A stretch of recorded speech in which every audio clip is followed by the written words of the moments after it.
Hello everybody, this is Dr. Fraud Michael Skiba here. I'd like to welcome you to episode 4, chapter 4, book review, Psychology of Fraud, the best, most riveting book you will ever read next to Tom Clancy. Okay, maybe not exactly. Okay, so chapter 4, what are we going to talk about in chapter 4? A lot of great stuff. So chapter 4 is entitled Counter Fraud Efforts. I could probably talk for 3 hours on this topic alone, but I'm going to hit on the key area that I'd like you to focus on. Now, basically, the counter fraud effort process, okay, the strategies you develop, they should start at the front end of a process, okay? And that process, you know, it's termed different things: risk assessment, vulnerability assessment, gap analysis. I term it a vulnerability assessment. I have a formal process in place that I use when I do my consultations and my trainings. If you need a copy of that, just feel free to message me in LinkedIn or go to the website drfraud.org, and I'll put a link on there for you.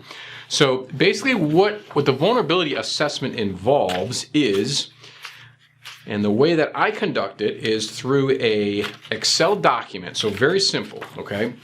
And what basically you want to do is you want to sit down and you want to explore the ecosystem of your company, okay? So what we want to do first is you can start with one champion in your office, all right? And then what I would recommend is you expand it from there. So the ideal situation is to have a champion in every department, okay? And it doesn't have to be a really, incredibly time-intensive task.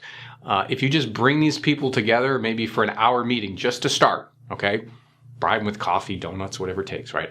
So bring them into these meetings, right? And just tell them that you're developing a company-wide strategy on fraud prevention, right? And what you want to do is you just want to explore all different areas. You know, when I do these consultations, I will literally sit down with every single person I can.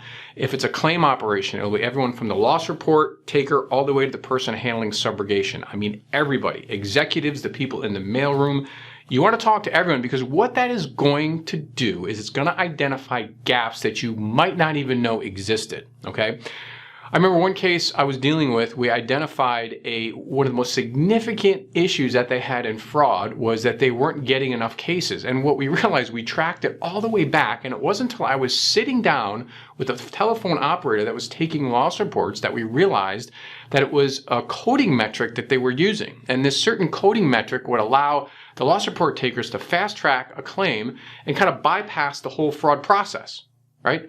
Unbelievable. I mean, it was such a rare find, but it just came from sitting down with everyone. So lesson learned here, make sure you're sitting down with everyone, talking with everyone. Now, whether you use this system or not, it doesn't matter, but basically the idea is to walk through the whole process, identify where in that process could be your gaps. Now, that's step one. Second step is once you identify those vulnerable areas, and they might just be question marks you have. Maybe you don't have it, a solidified idea yet that this could be a fraudulent situation, but identify that area. Then what you want to do is prioritize all these. You could do, these sheets could be 50 and 60 columns and rows long. It's okay. Because then what you want to do, and do what they do in the medical field, triage, right? You want to focus on the things that you can focus on, right? That have the most impact and that you can control. All right, and that's the key. I have these in different columns, all right? Because what you're going to do then is you're going to focus your efforts where you're going to get those big wins, right? Let's say you only have one investigator, one analyst, a very rudimentary archive or dinosaur type database system to help you with your fraud efforts. It's okay. It's okay. But as long as you're focusing on those areas where you can really key in, you're still going to see success. Okay, so chapter 4 is all about counter fraud efforts.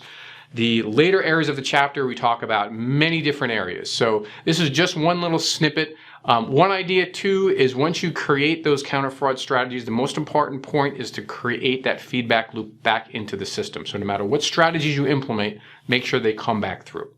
This is Dr. Fraud. We'll see you for chapter 5.